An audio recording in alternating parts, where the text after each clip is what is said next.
All right. So, as a continuation from the previous lecture, we're kind of stuck in the middle of William James.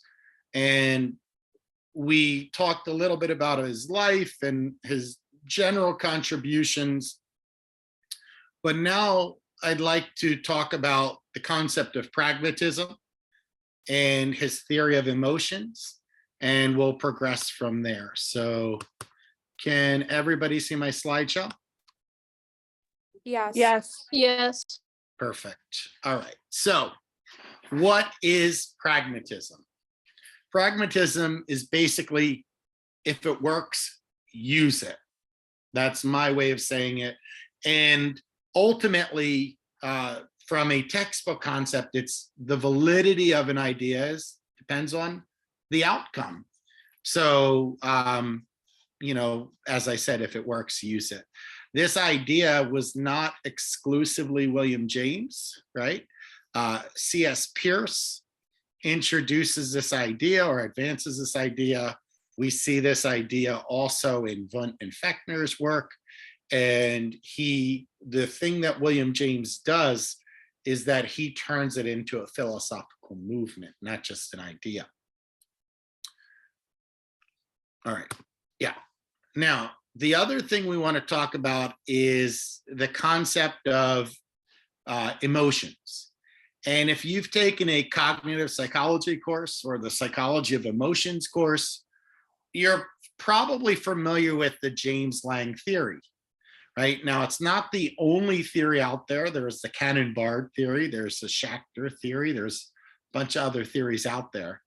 But let's start with before William James. Before William James, the belief was that you have an emotional reaction and then you do something physical. So you get scared and then you run.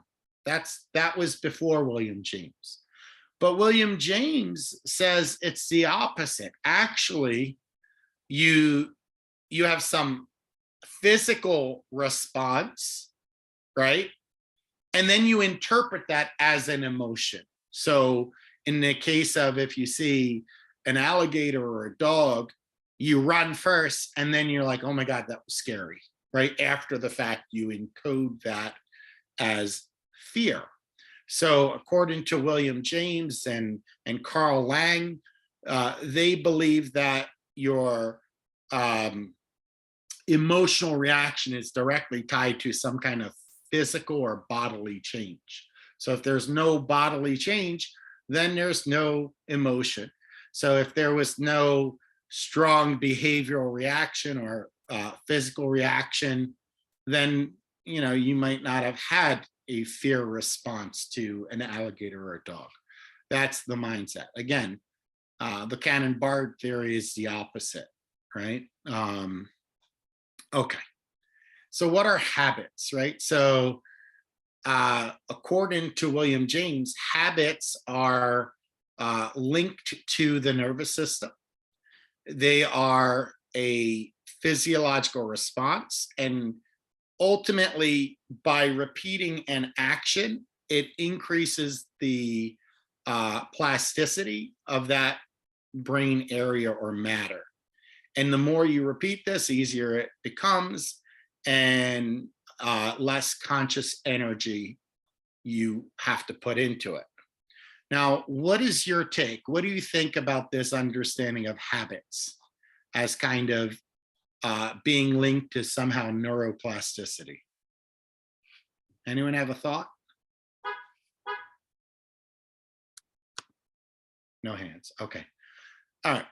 Well, let me add to it. Neuroplasticity is your brain's ability to adapt or adjust. We know that the brain can adapt or adjust throughout the lifespan, but we also know that there's a sensitive period for neuroplasticity, and your brain is more flexible or able to adapt to experience at younger ages. So this idea of a habit being repeated exposure, and then it creates some kind of neural network or neuroplasticity, um, there would be questions about the extent to which this is true across the lifespan. So that's the thing that I would add to it. But learning, there's something called LTP, long-term potentiation. Learning is still a black box in some senses for psychology. We're not exactly sure how all of these processes work. So it very well could be that William James is correct.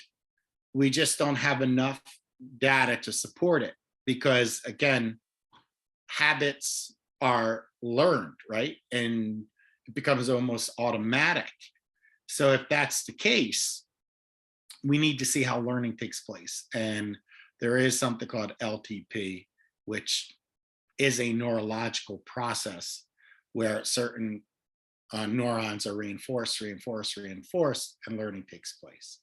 Now, let's talk about, I guess, some of the major female pioneers in early psychology as well. And I'm talking about them because, number one, the person I'm about to speak about was William James's student, right? So Mary Whiton Calkins learned under William James, and William James was quite the mentor for her. And the concept of paired associate or association tests, that technique came from Mary Whiton Calkins, right? Or at least it was developed. We might say that Galton played a role as well. But he mentored her. He helped her through her doctoral program. He helped her deal with prejudice and discrimination. What we will see is that there was this belief that somehow women are inferior to men. That was a pretty prevailing belief. I know I talked about this in certainly lecture one, and I talked about this in terms of Wundt and Titchener, how Titchener kind of pushed back against some of this. But there was this undercurrent about, like, really women struggled to find their place in psychology early on. But she did make a mark on the field. She made a mark, as I said, by her paired association technique, but she was also the first female president of the American Psychological Association. And I encourage you to take a look at the roster of presidents of the American Psychological Association. And what you will see is that in the early stages, the number of females that were presidents of the American Psychological Association were very limited, very few. But in more recent years, the vast majority of presidents have been female. So there has been a shift away from this, discrimination or sexism that was very prominent in her day. Now, in terms of 1906, so the early 1900s, she was considered 12th among the most important psychologists of the day. So it's clear that she was a powerhouse, a rock star, a genius, but just wasn't given the credit she deserved. Now, what's interesting is that William James was at Harvard, remember? And she was not allowed to formally enroll in Harvard. And because Harvard felt that they had a sister school that was an all women's program that she should be given to, or she should go to. And so she didn't formally enroll in Harvard, but she did go to James's classes, and he advocated that she be granted a doctoral degree from Harvard. And in terms of her doctoral examinations, she showed herself to be better than most of her peers. James himself labels her as absolutely brilliant, but Harvard says no. Harvard says, no, we have a sister school, and that's how it should be. Now, so she moves on. She doesn't accept the degree from Radcliffe, which is Harvard's sister school. And so she, for a long time, was without her doctoral degree, even though she earned it. She did all the coursework, she did all the examinations and whatnot. So she refused it because she felt that the only reason why she wasn't given a degree from Harvard, even though that's where she took all of her coursework, was because she was female. And she tried to plead repeatedly, and Harvard denied that. But ultimately, she would get a doctoral degree, an honorary degree from Columbia University. So many of you are approaching graduation.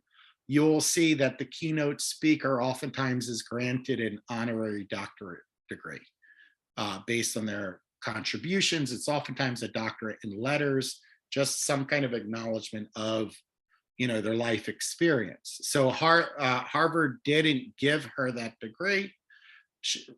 They tried to give her one from Radcliffe, but ultimately she does get an honorary degree from Columbia. Okay, so what does this tell? This gives you what women were up against in the, well into the 20th century. Ruth Bader Ginsburg is probably the pioneer that pushes a lot of the gender inequality, away, or advocates against it. But people like Calkins had to deal with this belief that women were somehow second-class citizens or inferior, or they didn't really belong in universities. So what's interesting is that if Calkins was born earlier, she wouldn't have even been able to attend William James's class, because until the 1830s, women weren't allowed in higher education. So, like I said, there was this male superiority myth that somehow males were intellectually superior to females. And that's why, as I said, if you look at the early history of psychology, it was dominated by men. But now it's not the case. So if you were to look at the psychology major, the vast majority of psychology majors at the undergraduate are female. And remember how Calkins wasn't granted her doctoral degree from the institution she was at? If you look across the nation, the percentage of doctoral degrees that are granted to women it's over 70% at this point. So 70% of all new psychology doctorates are granted to females. So clearly, the belief that women were somehow inferior has not really withstood the test of time. Women have demonstrated that given the opportunity, they could excel to the same degree, and oftentimes higher than men in the craft. So I thought that was very important to talk about. So where does this male superiority myth come from? It actually derives from Darwin. And I would argue that it also was propagated by Freud. So it was leading male figures, but Darwin's argument was based on a variability hypothesis. And what he found was that if you put males and females on the bell curve, the bell curve is wider for males. Now, he goes and looks at one side of the bell curve and says at the higher end of the bell curve, males are outperforming females. What he didn't talk about, which is important, is that the other side of the bell curve, on the extreme low end of the spectrum, males also performed lower than females on average. So when it comes to things like an intellectual disability, males have higher rates of intellectual disabilities, Down syndrome, and a whole host of these other conditions that would affect intelligence. So he cherry picked one side of the graph to argue male superiority, whereas females, their bell curve was less extreme. It was more to the middle. So the scores tended to be more closely clustered together. So based on this belief of these bell curves, Darwin felt that women were not going to achieve intellectually the same way that men would. And Darwin felt that males had further evolved brains relative to females. And in some way, exposure to education would be damaging. And if you go back, I keep bringing up Ruth Bader Ginsburg because it was really at that time when things started to change. It takes another 70 years for things to really change in a meaningful way. And one of the arguments that Ruth Bader Ginsburg said is that the laws that were in place that were related to gender discrimination, the people who wanted to keep the laws argued that they were somehow protecting women.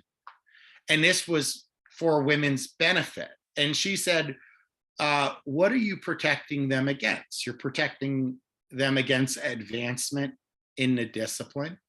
You're protecting them from overtime and opportunity. So this idea that you're protecting, you're really not protecting women at all. You're just not giving them the same opportunities. So this idea was pervasive, you know, in the 1800s, early 1900s, all the way until, you know, the 1960s and 70s when things start to change. And the saddest part about this is that we had data in the early 1900s that suggested that this was all nonsense. Darwin's idea about the male superiority myth, it's just not true. Freud's idea, not true. We had the data. And, you know, Woolley and Hollingsworth would just prove it. So here's another example. So Helen Bradford Thompson Woolley, right? So she winds up, you know, in the institution, goes to the University of Chicago, and she's mentored by Dewey and Angel, which were big professors at the Chicago School or the University of Chicago. And ultimately, she showed promise, and she finished up her undergrad in 1897, got her doctoral degree by 1900. So it only took her 3 years to get her PhD. But what's nice about her is she at least had support. When we think of Karen Horney, she fought for the opportunity to get education, and her parents didn't support her. Which was very different than Woolley's experience. Woolley actually had the experience of support from her family, which is good because that's one less battle she had to fight. She eventually gets married to Paul Woolley, hence the last name Woolley, and she follows him as a physician to the Philippines and starts to do some research on child labor. And what she found was that 8-year-old children were working 10-hour days, 6 days a week, and there were not really child labor laws at that time, which when you think about it, you know, that was the place, that concept was in place, especially in the South, because of a lot of the agriculture that was down there. But even in northern states, we had some of this. So if you look at the states, there weren't many child labor laws. So she starts pushing this, and she really starts to study child development, right? Eventually becomes part of the child welfare research. If you have ever heard the term child study center, these kind of phrases harken back to Woolley.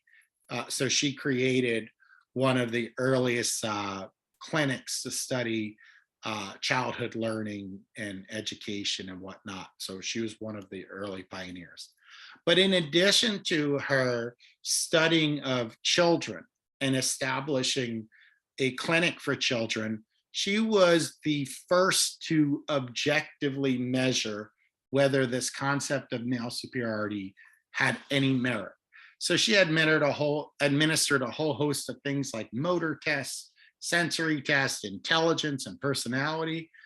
And what she found was that there were no differences in emotional functioning. So the argument that somehow um, going to school would affect their emotional well-being, well, if it's not affecting men, it wouldn't affect women because there was no real difference in emotional functioning. And when it came to intellectual functioning, even when you say that some of the scores were higher for males relative to females, that wasn't statistically significant. And if we're going to use a science, we must use statistical testing. And the differences were so small that we couldn't argue that males had significantly higher intelligence than females.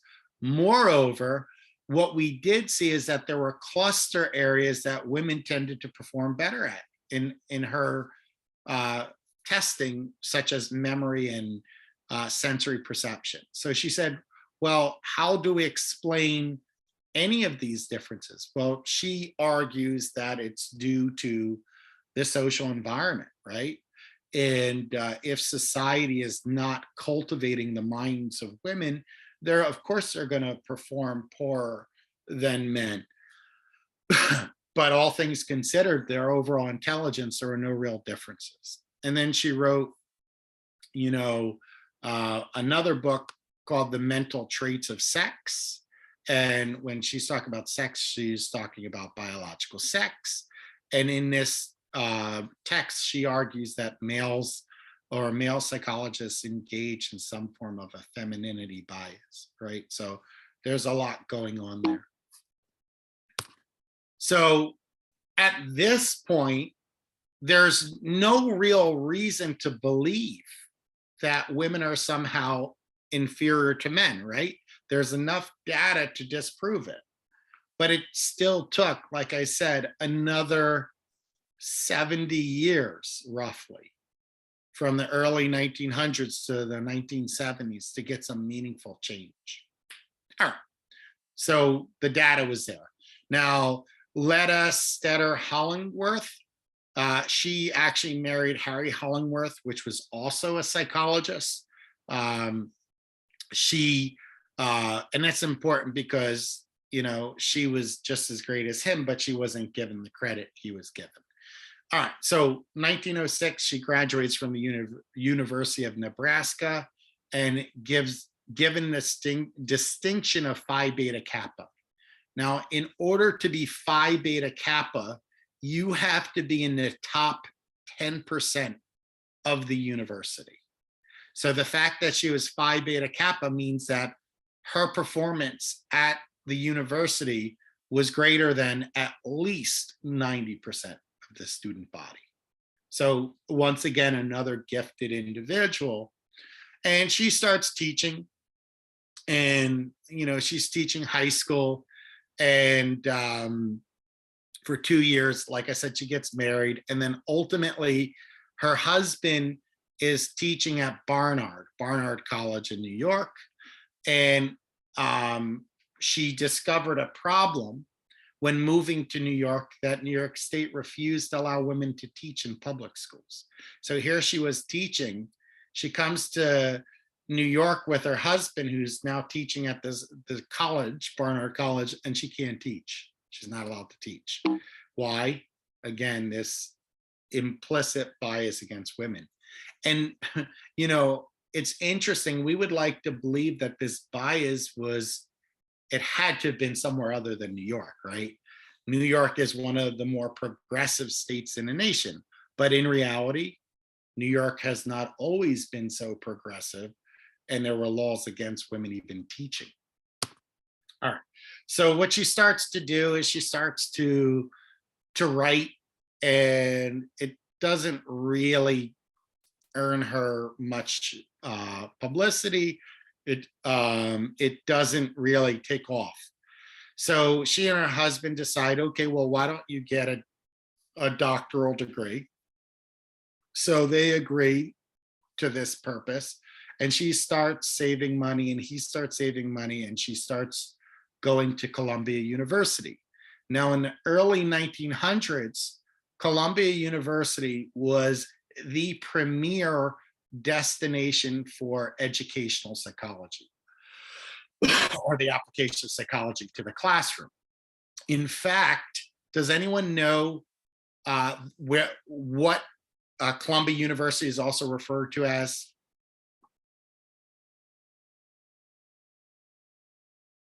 What if you were to get a doctoral degree from Columbia University? The program would be housed in the Teachers College, right? So it's a carryover from the early 1900s, because that's where a lot of the breakthroughs in terms of child development, in terms of education, all of this is happening there. Now, what's interesting is she gets her PhD in 1916, but she studied under Thorndike. And Thorndike had his name on a building at Columbia University because Thorndike was viewed as one of the preeminent psychologists of the 1900s.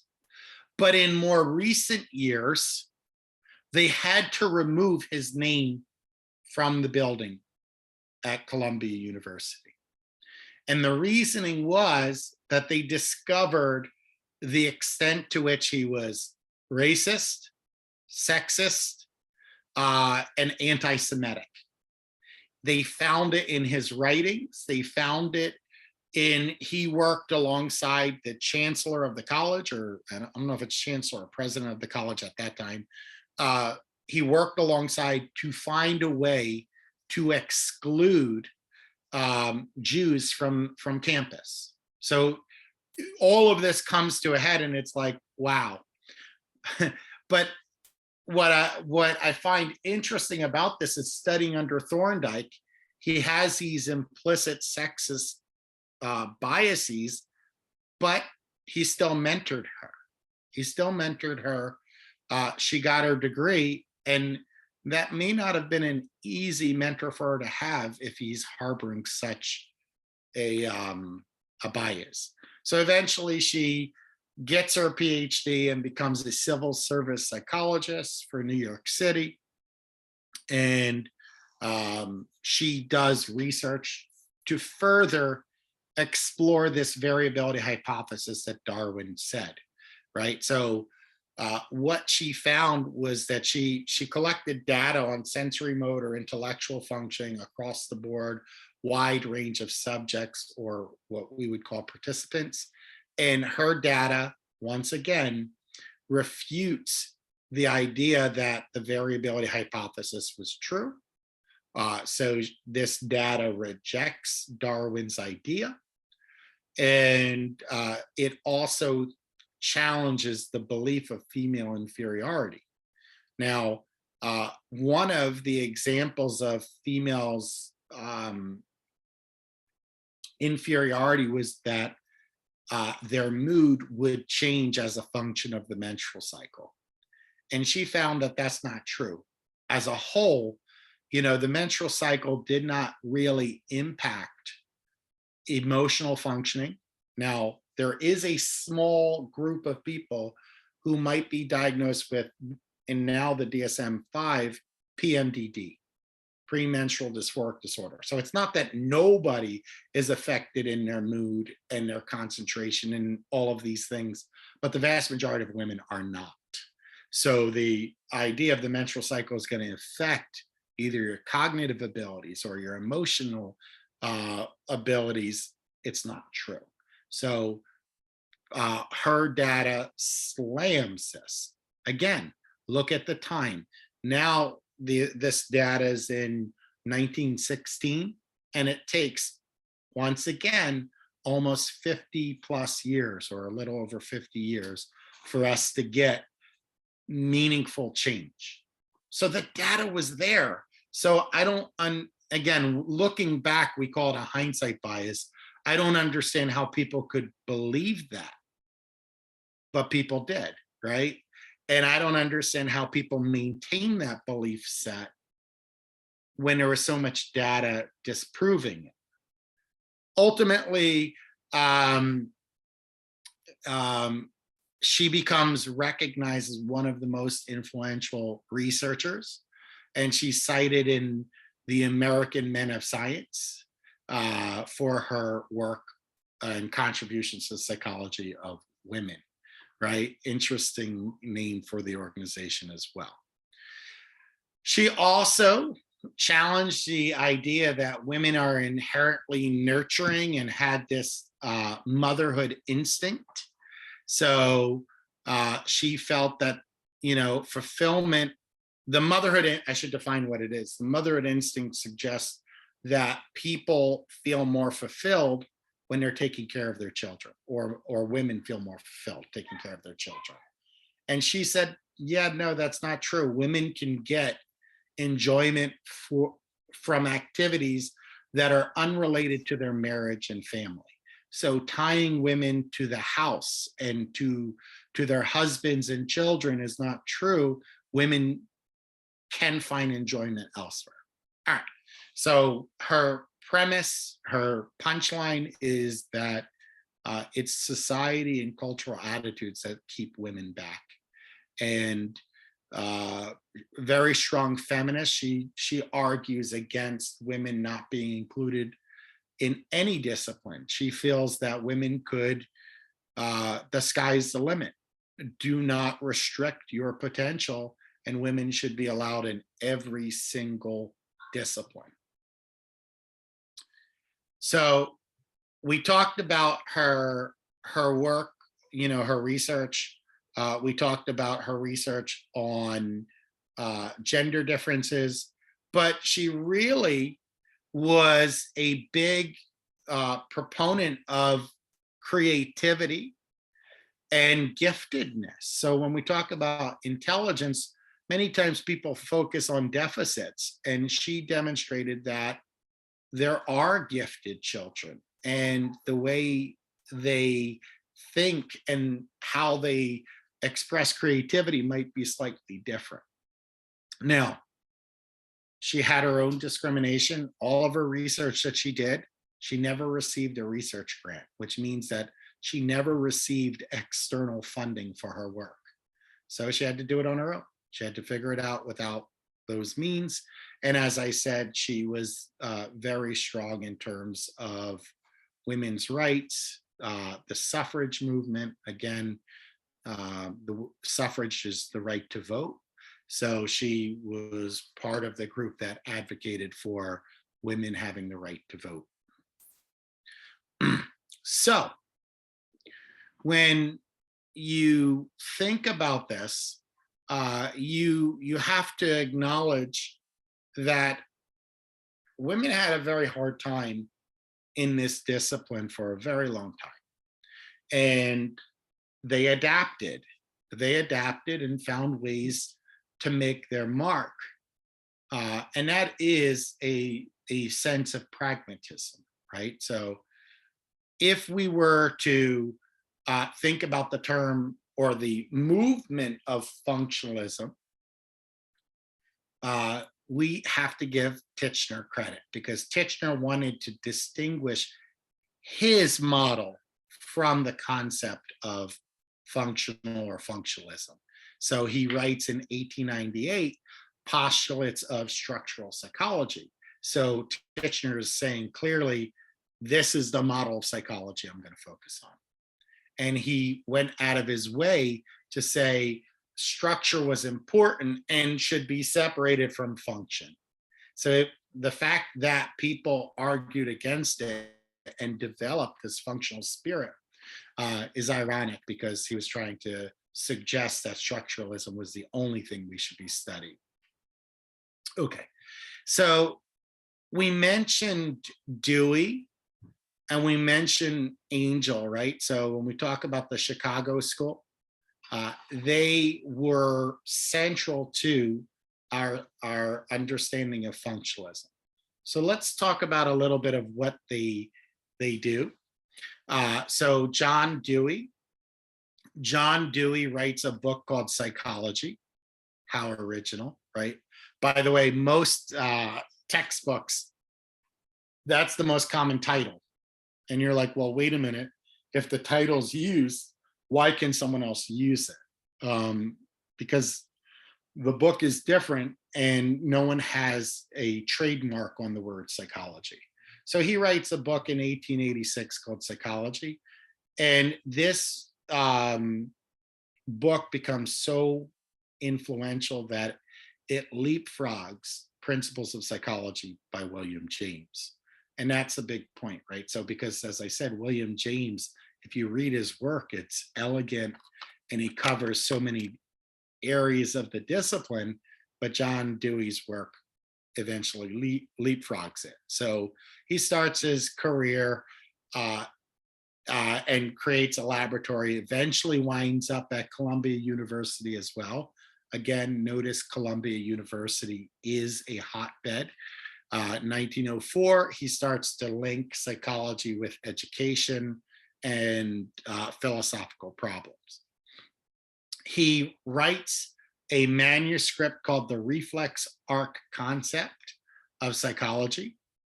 Now, what is the reflex arc? You may remember we kind of touched on it with Descartes, right? So a sensory stimulus goes up to a certain point and then it comes back out the other side, almost like a rainbow as a motor output, right? So it's an arch or an arc. Dewey said that's not true. He actually said it's a circle. And that's important because if it's a circle, then your motor response could elicit another sensory input, and our perception influences our motor response. So it's the idea of a sensory input going up to the brain and then having a motor output, he felt was incomplete.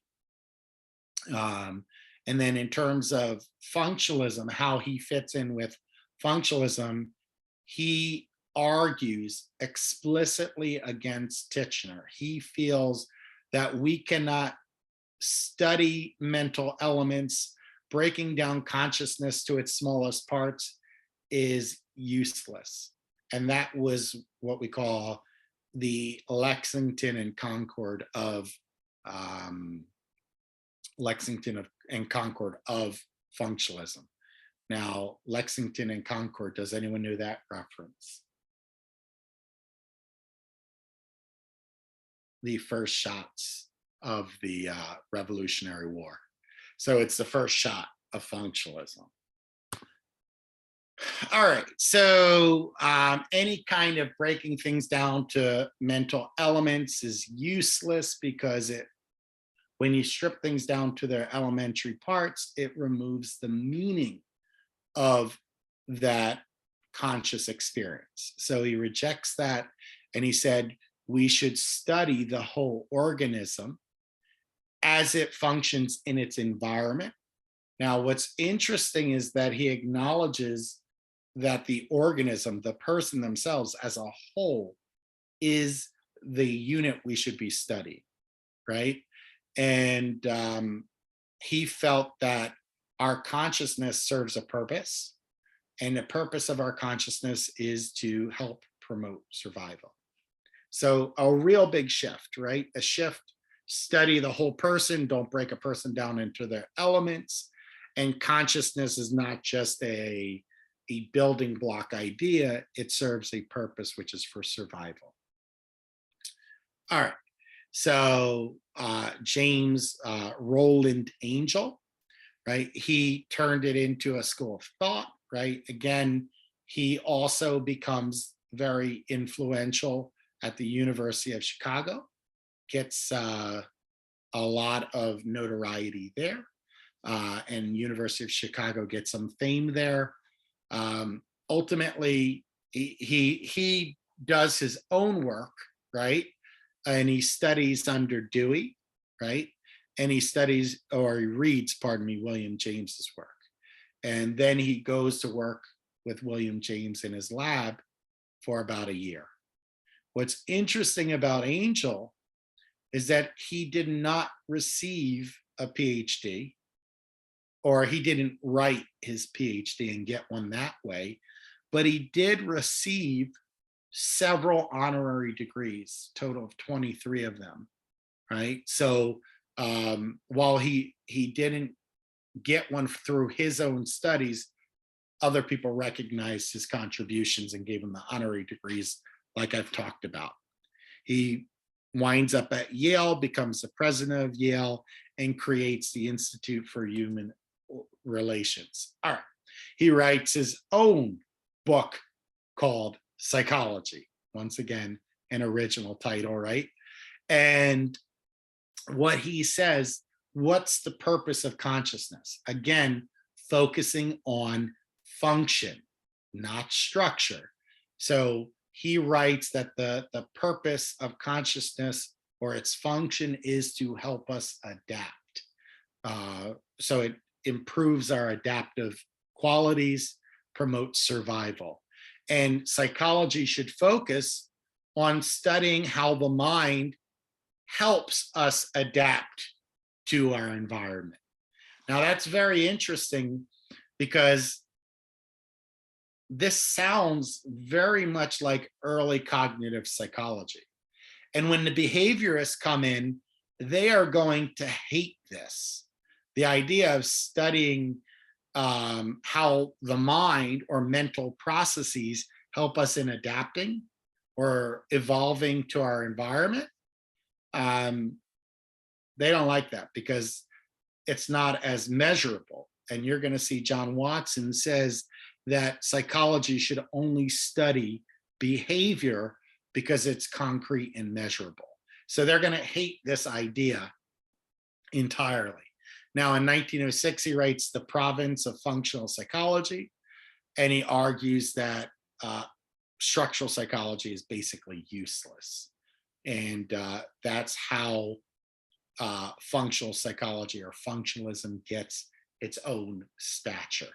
So what do we see? Now, what is interesting is from the very beginning of psychology, there has been dissent.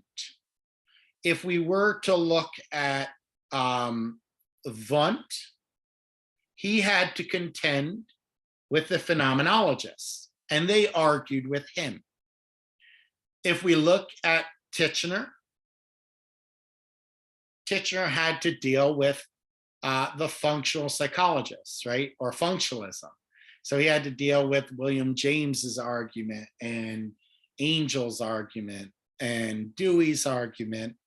And so there's never been one school of thought that has been adopted as the exclusive truth.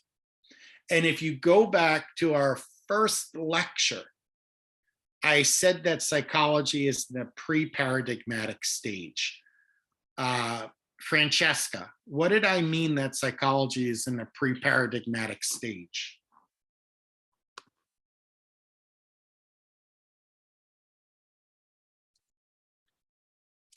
I'm not really sure, Professor, but I did hear you. I just really don't know because I don't want to give you the wrong answer. It's okay.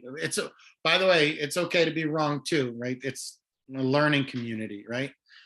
Jenny, what is the pre-paradigmatic stage? Was it like how psychology was in between the stage of being a new science but an old science at the same time?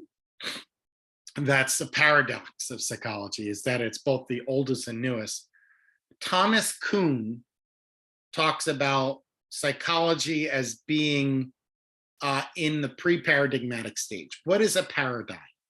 A paradigm is a universally accepted set of principles by whatever discipline it is.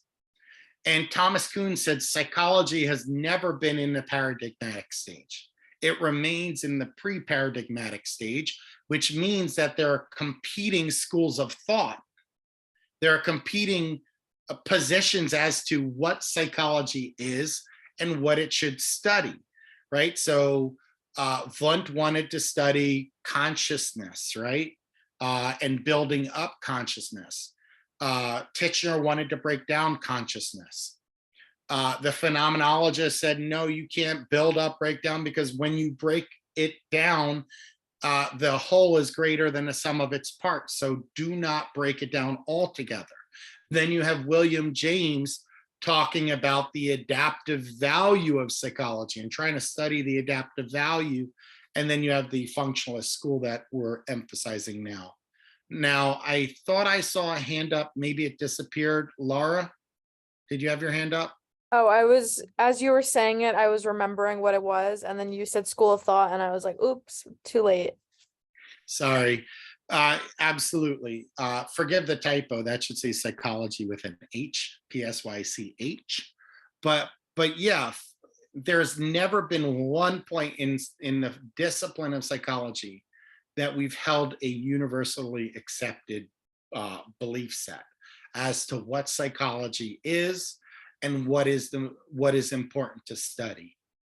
We have these sub-disciplines. And even when you get your doctoral degree, because I know many of you are going to go on to graduate school, you are going to have to pick a specialty area. Clinical psychology, counseling psychology, school psychology, and industrial organizational psychology, all of these different schools of thought. Now, some are more compatible than others. And then even if you choose clinical counseling or school psychology, you're going to be trained as either a behaviorist or cognitive behaviorist from a psychodynamic lens, from an existential lens. So you're trained with a very small prism. And we have never agreed on one whole concept, which is wild, right? So now you're starting to see what Thomas Kuhn meant by we're in a pre-paradigmatic stage, a state of conflict and disagreement as to what psychology is and what the focus of psychology should be. Okay, so what are the three themes of functional psychology? The first one is it is the psychology of mental operations. Now, mental operations, you might think of this as cognition, right? So how a mental process operates. So that's cognitive psychology. What it accomplishes, right? And under what conditions does it occur? So that's all mental operations. We also argue that this is the study or the psychology of the utility of consciousness. Now, utility means usefulness or purpose, right? So there has to be some benefit or function of consciousness as a whole, right? And the argument that functional psychologists suggest is that consciousness mediates the needs of the person or organism. I guess it could be an animal as an organism as well, and their environment. So consciousness is kind of like the buffer between the organism and their environment.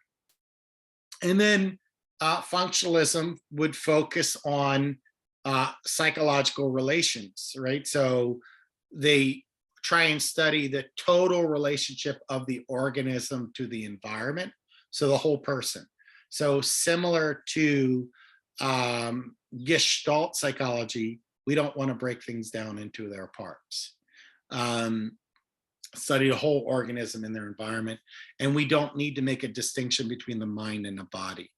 Now, it dawned on me that when I was talking about William James, I never talked about his stream of consciousness. And the stream of consciousness is a flow of experience and ideas. And it is ever changing and never, like, there's never 2 points in time that it's the same. So anyone watch Pocahontas? And there's a song, Just Around the River Bend, right? And in that song, they say something to the effect that you can never step in the same river twice. I think something like that.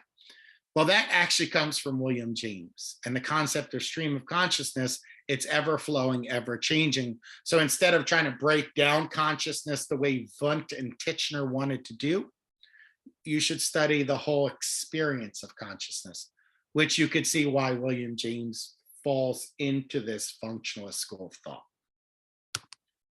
All right, so Harvey Carr. So Harvey Carr starts off as a math major at the University of Colorado and switches to psychology and discovers that there's no good research program at the University of Chicago. So he winds up moving to the Chicago School, the University of Chicago. He learns under Angel, which is a major player, as you just saw, in the functionalist spirit. And Angel teaches Carr experimental psychology. Eventually, he becomes a research assistant under John Watson. Now, John Watson is a behaviorist. So that's interesting because he gets trained under Angel, which has this cognitive spin. He also gets trained under John Watson. And Watson has a purely behavioral spin. But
did you lose me? It looked like you left. For some reason, I don't know why it shut the application, but it didn't close us out, which is good. But how much did you hear? You were out for maybe like 45 seconds. So I'm going to redo this slide because I don't want you to lose any of it, right? So ultimately, Carr gets his degree at the University of Chicago, or the Chicago School, as it's referred to. And Chicago School becomes the premier place for functionalism as a subdiscipline. And I keep telling this story because I want you to know the names Dewey, Angel, and Carr, because these are the three major players as it relates to functionalism in the Chicago School. And ultimately, under Carr, this becomes the premier focus of psychology, or American psychology. So I mentioned that he studied under Watson, worked in his lab, eventually takes over Watson's position at the University of Chicago. And I'll tell you this story, why Watson left there, and there's a whole to-do about that. And then, he's there and at the Chicago School, and eventually becomes a chairperson after Angel in 1919. And for the next 20 years, he serves as the chairperson. And under his tenure, he grants 150 degrees. So that number is pretty remarkable, and it tells a story about the growth of psychology as well. 150 doctoral degrees in his 20 years at the program. That's showing that, the field is growing. Now, functionalism establishes its final perspective in 1925. And here is our final statement of what functionalism is. Functionalism focuses on mental processes, mental activities, things like memory, perception, feeling, imagination, judgment, and will. And I said that this is interesting that he studied or worked with John Watson, because the functionalists put a lot of emphasis on cognition, and Watson was a radical behaviorist who didn't want anything to do with it, right? So there's this kind of duality going on at this point in history. All right, so how does the mind work, or how does it function? It functions for two purposes: to try and acquire, retain, or organize experience. So that is one of our cognitive processes, and to use these experiences to help us determine what we should do in the future. By this point, functionalism is mainstream. It is at the top. Now, John Watson, you're going to see, even before 1925, wrote a manuscript called Psychology from a Behaviorist Viewpoint. And he disagrees with Freud in studying the unconscious. He disagrees with Wundt and Titchener in terms of building consciousness up or breaking it down. And he disagrees with the functionalists in terms of cognitive functioning. So there's a lot going on here. Okay, so functionalists as a whole, they allow data to come from multiple sources, whether it be introspection, whether it be from experimentation, and so forth. All right. The most important thing is objectivity, right? Objectivity is rather no subjective interpretation, basically. So as long as it's an objective data point, it was fine. It didn't matter whether it was a human model or an animal model. And that's when we go back to the word organism, that should have clued you in that it could be a human or an animal that they studied.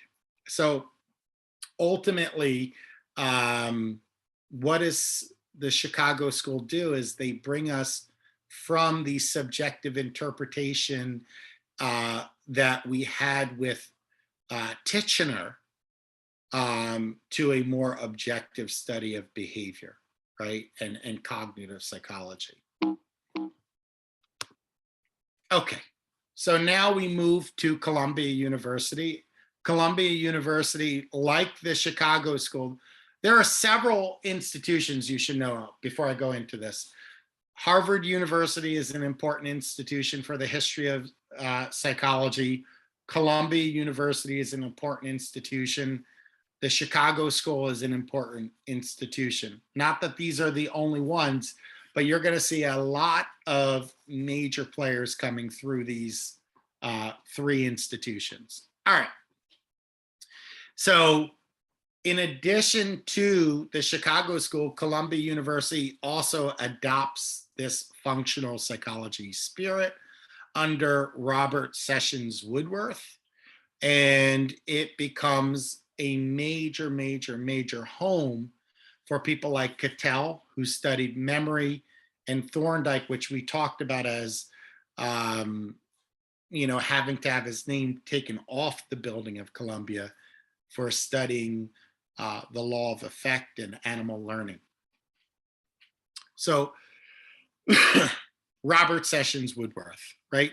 Technically, he would not have wanted to be considered a functionalist as a whole, because he was a Renaissance man, similar to people like Helmholtz.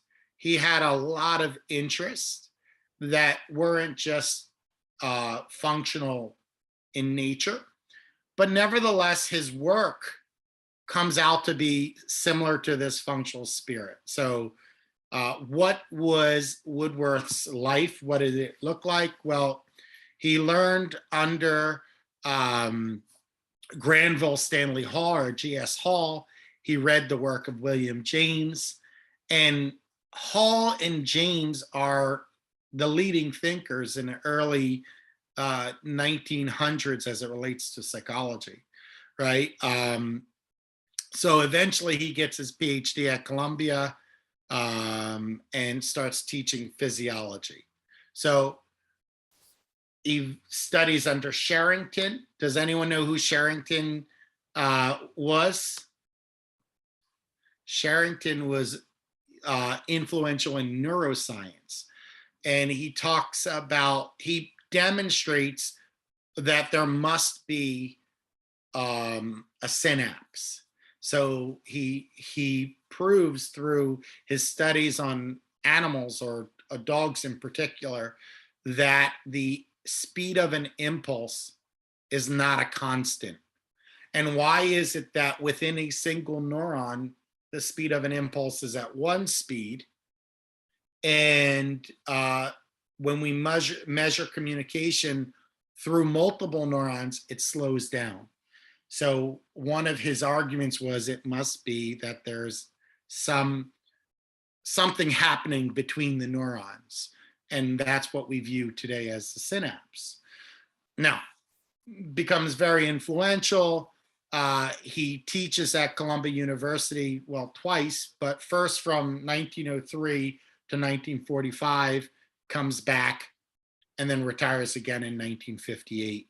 He teaches till 89 years old, and he was considered quite a charismatic professor, popular, and many people viewed him as their mentors and most influential figure in their career. So he writes a lot. He writes dynamic psychology. He writes a book called Psychology. If you're wondering a name for a book, again, Psychology, we can't trademark the word psychology. Many people have used this as the name of their textbook. And then he wrote his own textbook on experimental psychology. Keep in mind, this is still early in the discipline, so there weren't that many experimental psychology textbooks out there. So he writes experimental psychology, dynamics of behavior, and the gold medal award. Now, he receives the first one. What is a gold medal award from the American Psychological Association? It is different than the Wundt James medal that I talked to you about. The gold medal award is kind of a lifetime achievement award. So if you make sustained, meaningful contributions to the field of psychology for decades upon decades, you would become a candidate for the gold medal award. This is not the kind of award you can nominate yourself for. It is an award that is peer nominated and voted on by your peers. So it is a lifetime achievement award. It's quite distinguished. Okay, so now, one of the important things that he gives us is understanding the relationship between stimuli and responses. If we were to talk about behaviorism, you might hear the term SR learning. You have a stimulus that happens from the environment, and then you have a behavioral output, right? But what Woodworth suggested is that the same stimulus does not always lead to the same response.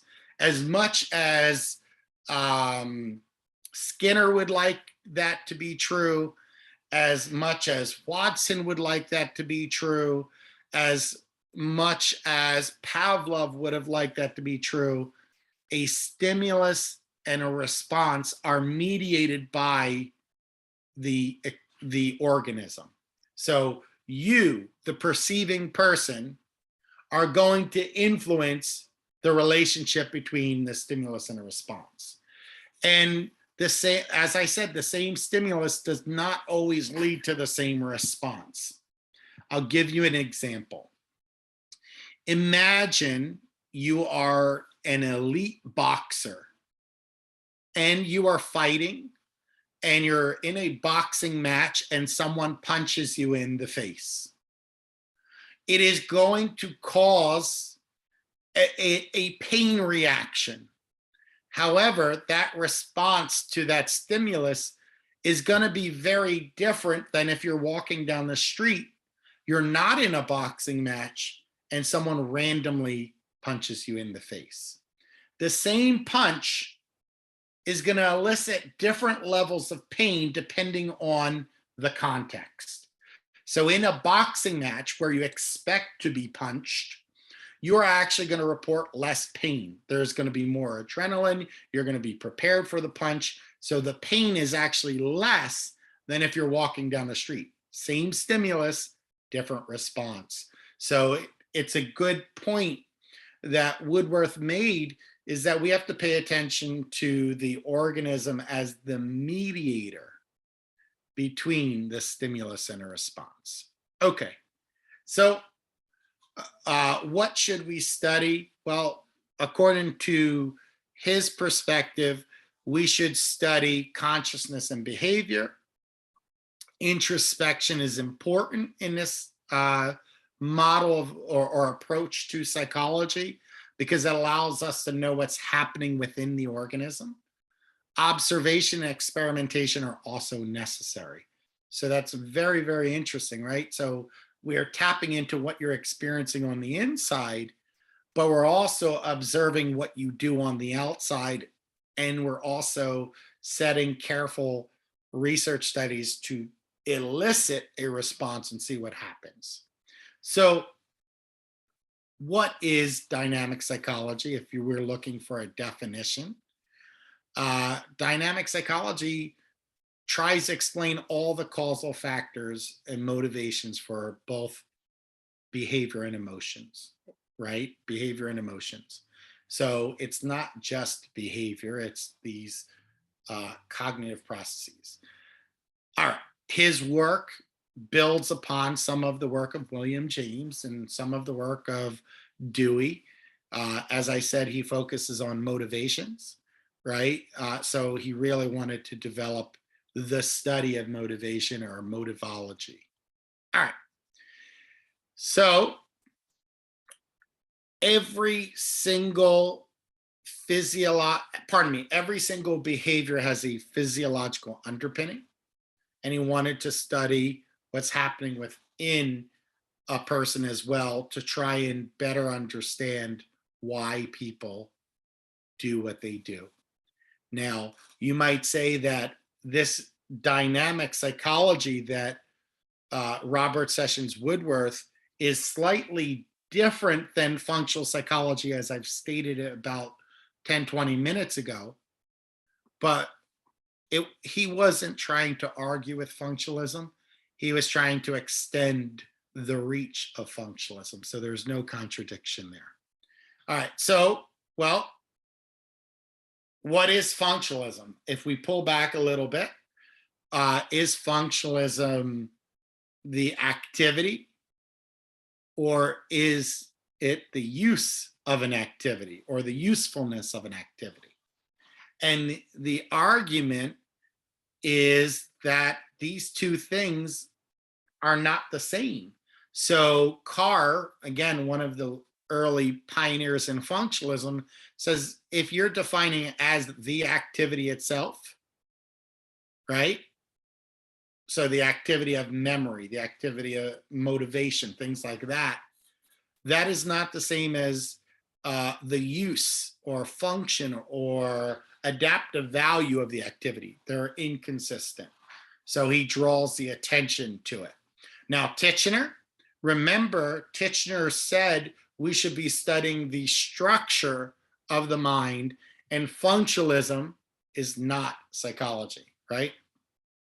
So all of this leads to applied psychology, or taking the core technical principles of psychology and blending it with the needs of the environment, or adapting it to the needs of the environment. So that's what applied research and applied psychology does.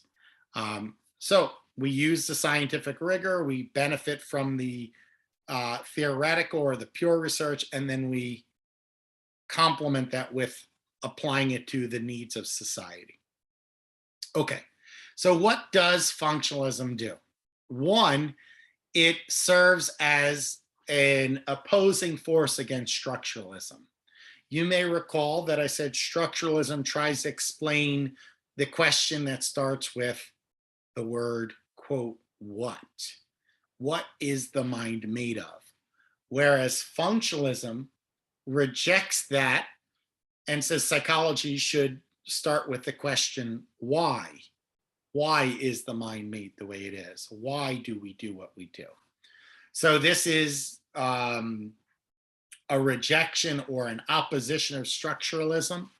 We also see that research is not just the, quote, normal human adult or a healthy adult.